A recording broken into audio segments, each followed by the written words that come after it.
every story appears ordinary till you see the core side of it. And what you're looking for is the story behind the news. We bring it to you from Lagos, the commercial capital of Nigeria. Giving you all sides and political stories round the clock. Every detail from the start line to the final whistle. Core TV News, expanding your view.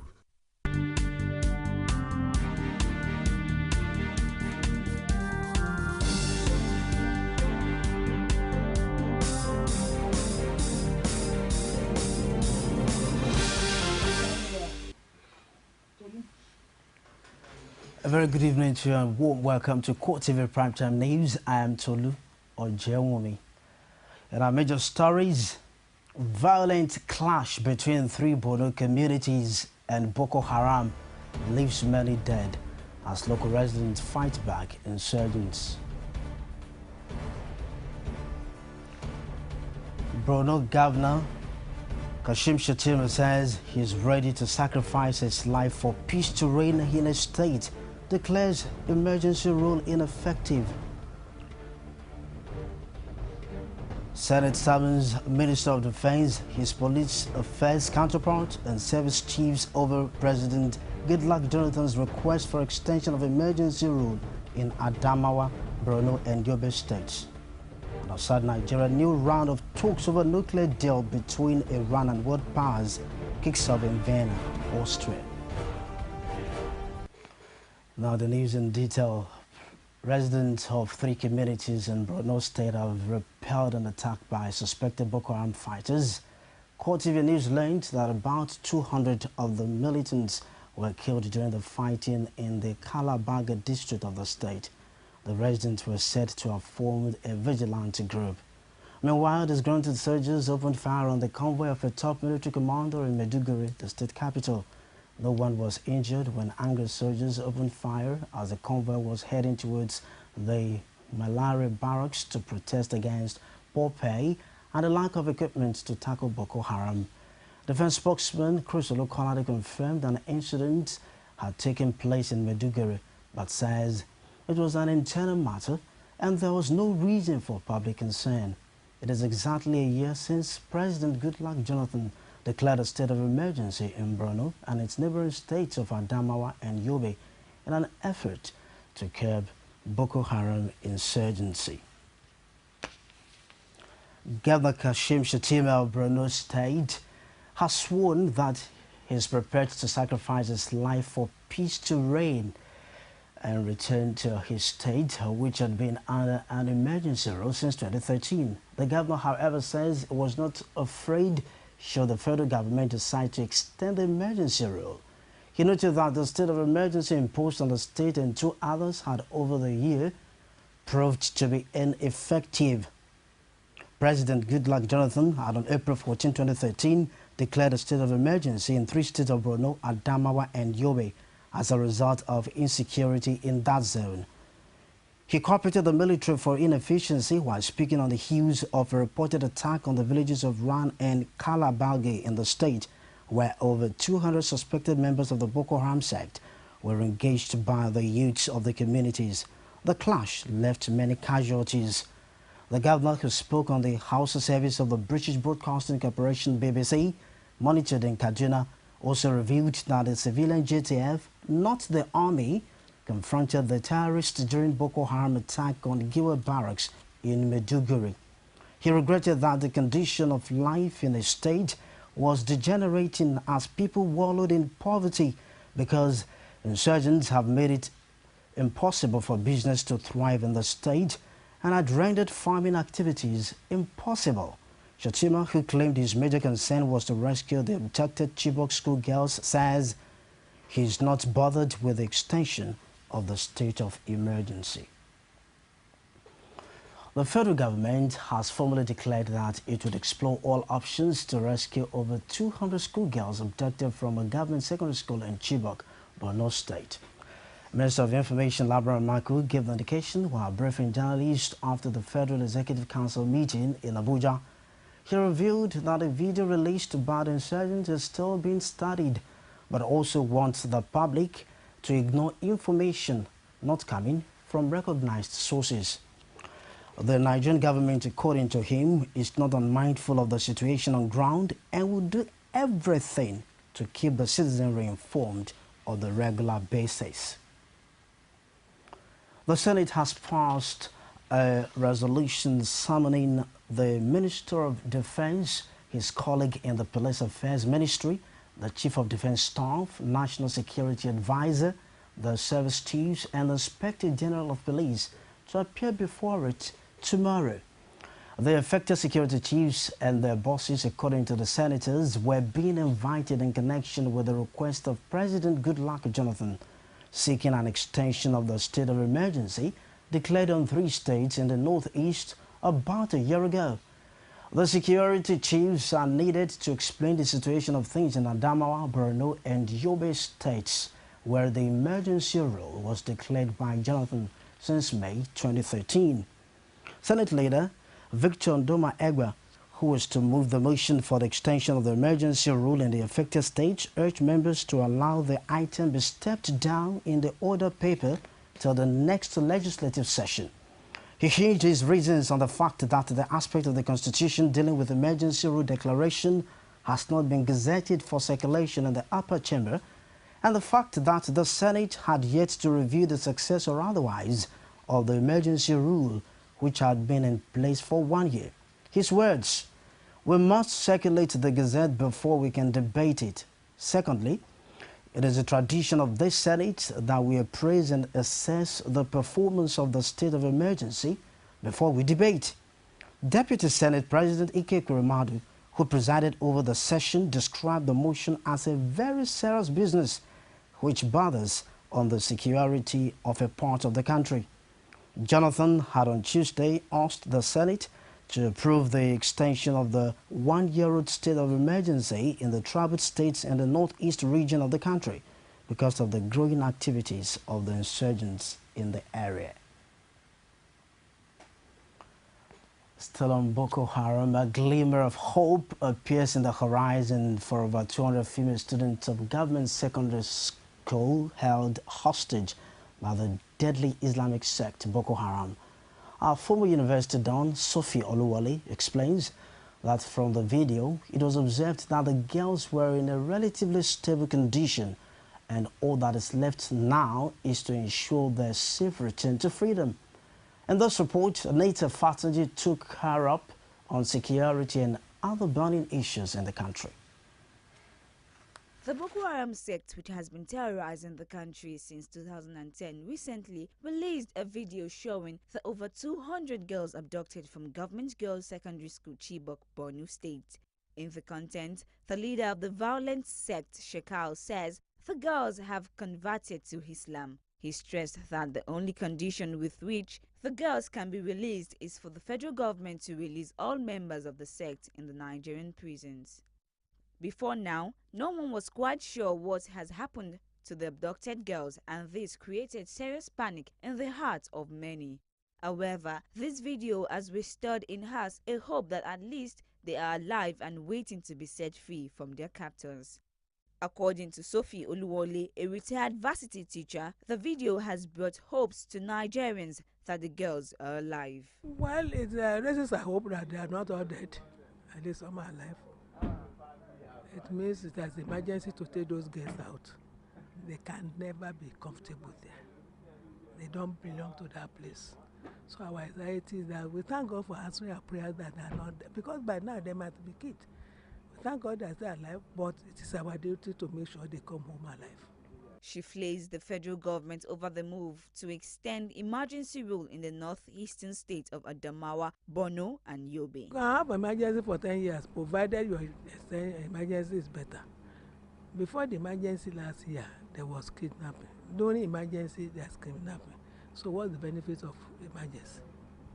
Unless we can show that there was a profound difference between what was going on before emergency and the 1 year of emergency actually brought in some gains, some safety. Meanwhile, to a public analyst, Alistair Wilcox, the government needs to render assistance to the parents of the girls in terms of counseling and soothing their frayed nerves. Well, unfortunately, in this part of the world, we don't care about our persons. Right now, the parents should have been under street counseling. There should have been a lot of persons should have been around them.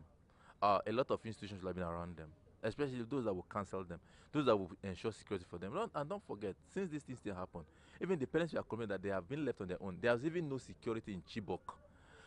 One of the fathers was telling CNN correspondent that they had to sleep in the bush. Every night they sleep in the bush. There was not even presence of police or army in Chibok as at the time those news was brought. So right now, I think what the parents what they need is adequate reassurance, counseling, being brought together, being made to be comfortable. He says Nigeria has policies against the act of terrorism, but the country is not implementing it effectively. We already have bills. We already have laws against terrorism in the National Assembly. It's a matter of enforcement and having the will and the capacity to enforce whatever policy that is in place. The identification of over 77 male students from over 200 abducted girls from Chibok has raised a glimmer of hope for the early return of these abductees to their families. Anita Fatunji, Core TV News, Lagos. Wives of the 19 northern states governors say insurgency in Nigeria has reached its climax with the abduction of schoolgirls in Chibok. The governors' wives, under the aegis of the Northern Governors' Wives Forum, described the abduction of the girls as cowardly, inhuman, and uncivil. Chairman of the forum, Dushima Siswan, commended the international community for its support to ensure that the girls were rescued, and Nigerians for condemning the abduction. Susan says the forum has resolved to continue to pursue issues that affect women and children with greater enthusiasm in the region, adding that the forum will continue to put campaigns on security, education, empowerment, healthy living, neonatal and maternal mortality on its agenda. Britain has offered to send a spy plane to Nigeria to help search for more than 200 girls held by Boko Haram insurgents. British Prime Minister David Cameron discussed this at Parliament. Cameron defended the Nigerian authorities against allegations of not doing enough to check insurgency in the northeast. According to Cameron, the Nigerian government had been investing in counter-terrorism and training the army with British support. The British military has confirmed that the surveillance aircraft offered to Nigeria was a Sentinel R1 spy plane, which has a crew of 5. The British offer of a spy plane would include an intelligence team stationed in Abuja to help analyze information about the girls' whereabouts. The proposed military team, which will be embedded within the Nigerian Army headquarters, would act as a liaison between the intelligence unit and Nigerian officers. We'll take a short break now. When we come back, we'll bring you some more juicy stories. Please don't go away.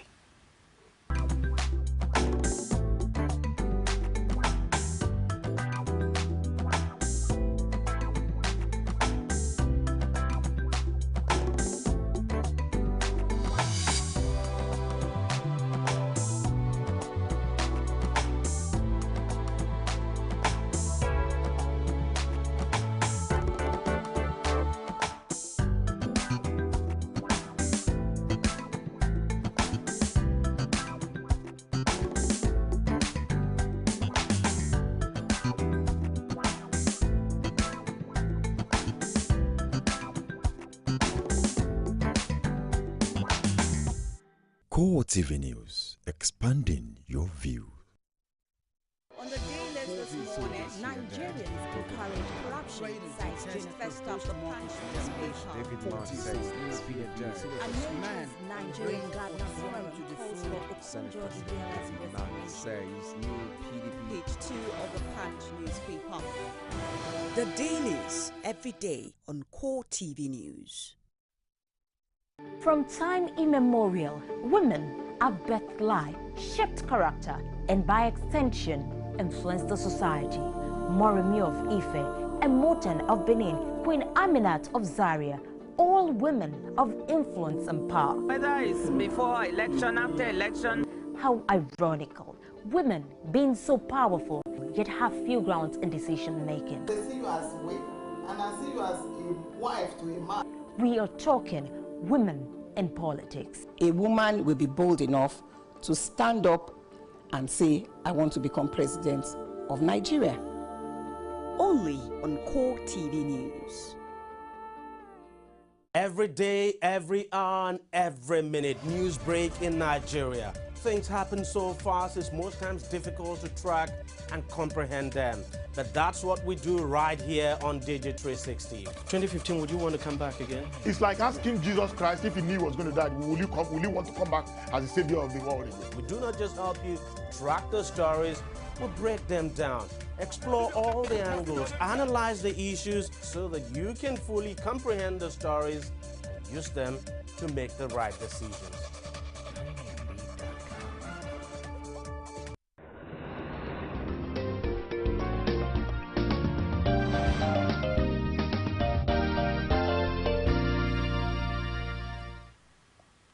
Thanks for staying with us. You're still watching Court TV Primetime News. For more information on our news and other programs, you may visit us on our Facebook page, facebook.com/Court TV News. You can also follow us on Twitter. Our Twitter handle is @CourtTVNewsNG. Also on YouTube, www.youtube.com/CourtTV_News. Now to some other stories. Paul Ohi, now the Director General of the National Agency for Food and Drug Administration and Control, Paul Ohi, may have declared war on manufacturers of unpotable water across the country. The NAFDAC boss, who spoke in an exclusive interview with Court TV News, warned those behind such consumables to be ready to face the music. He also appealed to Nigerians to report cases of unregistered products on sale to the nearest NAFDAC office. Set up a mobile laboratory to go from one factory to another, monitoring all the pure water manufacturing. Not just pure water, but all the water manufacturing companies in the country, so that we can know their locations and also check the quality of the products that they sell. So we are doing the entire audit of the water manufacturing outfit in Nigeria. We did that last year, and we are doing it again this year. So it will be an annual thing so that we can make sure that the quality of water that the people are getting is good. From Paul Ohi to some infrastructure stories bordering on road construction. Ojodu-Berger and Alagbole Road, sharing boundary with Lagos and Ogun State, have been under construction for 8 months now. The rise in the level of road users necessitated the construction, and the state of the road has caused traffic gridlock for users traveling to Ojodu, Alagbole and Akute. Residents and road users spoke to our correspondent Olajumoke Olatunji. The report. The Akute Alagbole Road is one road that enjoys heavy human and vehicular movements. Many motorists and commuters, however, dread plying this road as it has now become a booby time waster. Several hours are lost in traffic along the area, as traffic hardly moves for hours. The only reason is that this road is narrow and can hardly accommodate the heavy traffic that goes on it.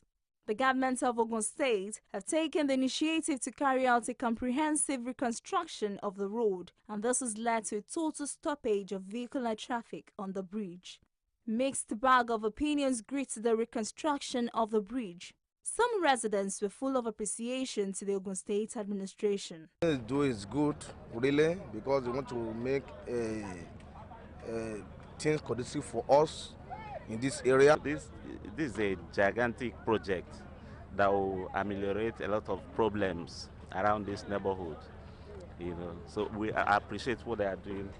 We are not expecting this miracle for the past 10 years ago, but they are trying, but make it put more effort to worry up about this. Expansion of this road is a welcome development. We appreciate it with the community. We know by the time they finish this construction, we that live in this Akute and this environment will enjoy the road. Residents in the area are now made to park their cars kilometers away to trek to their homes. This, they say, is an additional stress to them. What is there that we are experiencing more, this thing we experience is not good. For us to park, my car is there, and I park there and walk over, cross the border. This place is the border so far. I cross the border, so that I'm able to go to my work. I'm going back to my home again. The bridge, they didn't tell anybody, and what is there? Everybody, the stress is too much. Children who move from this end to this other side, they get tired in the morning after using this road. They can't walk in school. So it's important that they would have upgraded the Shashi or whatever road there, and then people can use that road, and then it would have solved the problem that we go through now. It's supposed to grade Denro Road or do something there. So for us, we are suffering here, honestly. And the Okada, motor, and all those vehicles, we are paying much, and our employee will not pay us back. Whereas, development projects like this is necessary and contributes to improved standard of living. Many of the opinion that reconstruction of this magnitude should come with proper planning with palliative measures for residents. Olajumoke Olatunji, Core TV News. Now, in what appears a swift reaction to the request of the people of Ikere Ekiti during his campaign trail stopover in the town, Ekiti State Governor Kayode Fayemi has now launched the dualization of Ikere Ekiti Township Road. Rashid was at the ceremony and fired in this report presented from our studio. Ikere Ekiti is located on the fringes between Ekiti State and Ondo State. It is the gateway to Ado Ekiti, the Ekiti State capital. The town is a beehive of commercial activities, and it is the commercial nerve center of the state. It is equally a politically conscious environment. Little wonder most governorship candidates in the state woo indiges of the town as their running mates. Governor Fayemi appears to realize the importance of development of Ikere Ekiti to his re-election ambition, and that informed his launch of the dualization of the Ikere Iju Road, which will see the long-abandoned road wearing an expansive look. We're committed to building solid infrastructure because we know that it has a direct correlation to increased investment. So if we do this, it is not for fun, it is not for fancy. It is for economic prosperity for our state and our people. This road will be dualized up to Ondo State boundary. Fayemi's decision to have the Ikere Road dualized seems to have yielded immediate dividends as leaders and indigents in the town pledged their support for his ambition. It's straightforward. If they like it, they will come out. If they don't want to see you, they will stay in their homes. So they are coming out, says Ikere is supporting him, supporting Kayode to be elected as governor. If you see the turnout, the people have turned out in large numbers. I know there are many people who are not honest, who are coming out to see, to be onlookers. But most of the Ikere people, when they support you, they let you know. This APC chieftain dismissed the assertion that not picking his running mate from Ikere may affect the outcome of the June 21st governorship polls in the state. He picked two citizens of this town as deputy governors without achieving nothing. He did not allow them to function, and they were good representatives of this town, they were good citizens of this town. But unfortunately, because of his hard-headedness, he removed the gentleman. He did not perform. So, for the mere fact that he has picked his deputy governor from Ikere, it has no meaning at all. With the flag off of the dualization of this all-important road in Ekiti State, one can only hope that these developmental projects are sustained even after elections. Now, the provision of healthcare is a fundamental responsibility of government. The availability of adequate healthcare in rural areas has been a major global challenge. Ekiti State correspondent Rashid was at Odoayido in Ikole local government area where residents expressed their expectations on the provision of adequate healthcare. Healthcare delivery has been the desire of people across the world, but more concerned are rural dwellers who always have to make do with very little and in some cases a lack of health officials and facility. The chairman of Ikole local government area, Dele Olajuyi, says the government has done much to bring health closer to the people in rural areas. That is, like we have one health center here. If you get to Okako, you will see another one. If you get to Ipa, you will see another one. If you get to Ayedu, you will see another. If you get to Esun, you see. So we have center in Ikole local government. The 24, there is none. We are trying with the little resources we have, at least to make life meaningful to all us all our sons. Health workers and residents of Oduayedun say the health system has experienced slow progress. We don't record much patients because people mostly rely on unorthodox medicine than for them to come to the hospital. The hospital which is here is not a function because it's a little town, and you know there's no medicine. We need medicine there. There's no medicine. No the people who are working there, they are not in law. The people of Oduayedun say they need a proactive step in tackling the health problems that they face. I need of good doctors who will be able to diagnose diseases because most times patients do come with diseases that we can't diagnose. We want the government to help us about the medicine, and people are working there like doctors. We need doctors. Workers, better workers. See what is happening in the free health services that the governor has been giving to our masses. He has done it in about 9 times in the Korle local government. The Millennium Development Goals seek to provide adequate health care for all. A healthy society, they say, will ensure a productive and wealthy society. Now, the Minister of Information, Labra Mako, has assured Nigerians that the 2014 budget will soon be signed and presented to the public after reconciliation of few areas of differences with the National Assembly. The minister gave the assurance at the Post-Federal Executive Council meeting presided over by President Goodluck Jonathan at the State House. Mako says that the Minister of Finance and Coordinating Minister for the Economy, Ngozi Okonjo-Iweala, briefed the Council on the progress of the budget. He explains that what was delaying the assent of Mr. President was a few areas of differences in the budget passed and sent to the government by the National Assembly. He says the Federal Minister of Finance was working closely with the National Assembly to reconcile the differences. Mako added that though the budget had been delayed for too long, government would ensure its implementation when finally ready. The suspended Central Bank Governor, Sanusi Lamido Sanusi, has urged an Abuja Federal High Court to dismiss the suit by some shareholders of defunct Intercontinental Bank. The plaintiffs, Abdullahi Sani, Adaize Onwebuse, and Chijoke Ezekwe, urged the court to compel Sanusi to pay 10 billion naira damages for selling the bank to Access Bank. The CBN and Securities and Exchange Commission (SEC) were joined as co-defendants at a hearing of Sanusi's preliminary objection. His counsel, Sam Kagbo, asked the court to dismiss the suit. Kagbo says that the plaintiffs had no local standing to institute the suit, having failed to provide evidence of bad faith or fraud in the actions Sanusi took while in office as CBN governor. He argued that the suit was an abuse of court process because the merger of Access and Intercontinental Banks was a court-ordered merger following shareholders' approval.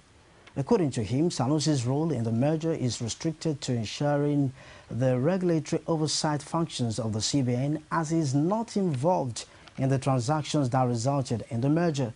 Similarly, the CBN, in its preliminary objection filed by its counsel, Kola Udeng, urged the court to strike out the suit because the court lacked the jurisdiction to entertain it. We'll take yet another quick break, and when we come back, more stories for you on Court TV Primetime News. Please don't go away. I don't think the election was actually... What are the people saying? 5 local governments out of the 32 local government is more than many states in the north. The economy is booming. Where is the economy booming? Bomb blast in Abuja. Don't you have security? Why are we fighting? Presidency should not just sit in Abuja or in Asokoro or wherever he lives. Those are sponsoring this local around. They know them. Men cannot be there and be there at the same time. The life of the citizens, community need to be protected. It can't work out. Bring the message of peace. Let there be proper devolution of power from the center. The center is too powerful. The people, only on Core TV News. On the day list this morning, Nigerians encourage corruption besides doing first up the punch newspaper. Nigerian Governor Forum calls for Okonjo-Iweala's says new PDP. Page 2 of the Punch newspaper. The dailies every day on Core TV News. From time immemorial, women have birthed life, shaped character, and by extension, influenced the society. Moremi of Ife, and Motan of Benin, Queen Aminat of Zaria, all women of influence and power. Whether it's before election, after election. How ironical. Women being so powerful, yet have few grounds in decision making. They see you as a wife, and I see you as a wife to a man. We are talking women in politics. A woman will be bold enough to stand up and say, I want to become president of Nigeria. Only on Core TV News.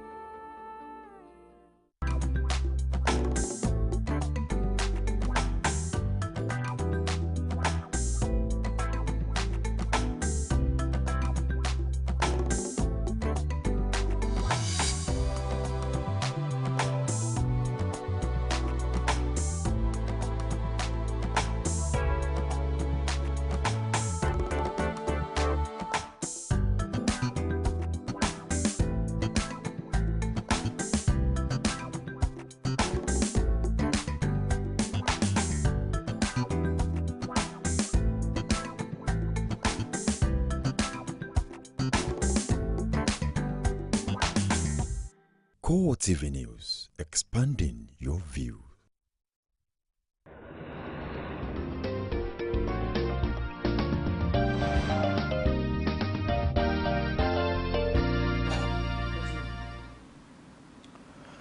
We'll say a big thank you to you for still staying with us. You're still watching Core TV Primetime News. For more information on our news and other programs, visit us on our Facebook page, facebook.com/Core TV News. And you can also follow us on Twitter. Our handle on Twitter is @Core TV News NG. Also on YouTube, www.youtube.com/Core TV News. Now, some foreign stories. Diplomatic efforts by Iran and world powers towards a potentially historic nuclear deal entered uncharted territory as a new round of talks started in Vienna. After 3 meetings that Washington says have enabled both sides to understand each other's positions, the negotiators aim this time is to start drafting the actual text of an accord. Success could resolve one of the most intractable geopolitical problems of the 21st century, but failure might plunge the Middle East into conflict and start a regional nuclear arms race. In which we will start pulling together what the outline of an agreement could be. All sides are highly committed and ready for intensive discussions and working sessions during this week's round of talks, but also, of course, in the weeks ahead. The most important thing is to reach a comprehensive agreement with Iran that reassures the international community about the purely peaceful nature of the Iranian nuclear program. And that is a package, and all the issues will have to fall into place. As we said in the conclusions of the last set of talks, they are, of course, very difficult and complicated negotiations. Everybody knows that because they are complex technical questions, complex political questions. But the fact that it's difficult doesn't mean that we're not doing everything we can to reach a good agreement as quickly as we can. A quick visit to Turkey. More than 200 people have been killed and hopes are fading for hundreds more still trapped underground after an explosion at a coal mine in western Turkey, one of the worst industrial disasters ever to hit the country. Energy Minister Tana Yodi says 363 workers have been pulled out alive in the initial stages of the rescue, while Turkish media says another 6 have been rescued. Yodi says fires and the risk of toxic carbon monoxide were hampering rescue efforts. The explosion was believed to have been triggered by a faulty electrical transformer. Hundreds of people gathered around the explosion site as rescuers brought out injured workers who were coughing and struggling to breathe due to the dust.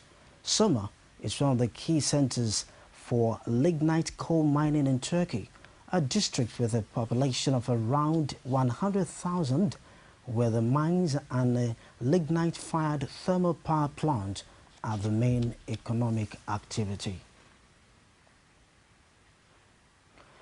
And to Oscar Pistorius, a South African judge, Thokozile Masipa, has ordered that Oscar Pistorius should undergo psychiatric tests to establish if he has a general anxiety disorder, raising the prospect of lengthy delays in his murder trial. Judge Masipa says a proper inquiry is needed to test whether the sprinter had a disorder that could mean he was not fully responsible for his actions in shooting his girlfriend River Steenkamp last year.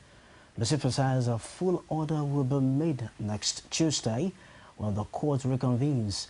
She, however, says she may be open to a proposal for Pistorius to be treated as an outpatient. Question is whether there was a reasonable possibility that a referral of the accused for observation in terms of Section 79 of Act 51 of 1977 would reveal inter alia that at the time the crime was committed, the accused suffered from a mental disorder which could have resulted in his not being criminally responsible for his act. Having regard to the facts of this case, I'm persuaded that the requirement of a reasonable possibility has been met. I am satisfied that a case has been made out for the application or the relief as sought by the state, and I shall grant that order. Family, we are comforted by the thoroughness and detail of this judgment and Judge Masipa's commitment using every avenue to ensure a fair trial. Before we go tonight, just a quick look at our major stories. Violent clash between 3 Borno communities and Boko Haram leaves many dead as local residents fight back insurgents. Also in this program, Borno Governor Kashim Shettima says he's ready to sacrifice his life for peace to reign in his state, declares emergency rule ineffective. Senate summons Minister of Defense, his police affairs counterpart and service chiefs over President Goodluck Jonathan's request for extension of emergency ruling in Adamawa, Borno and Yobe states. And outside Nigeria, new round of talks over nuclear deal between Iran and world powers kicks off in Vienna, Austria. That's it on our news tonight. A big thank you to you for watching Court TV Primetime News. I'm Tolu Ojewumi. From all of us on Court TV, we say many thanks once again. Happy night rest. But do stay tuned for news judgment at 11 o'clock.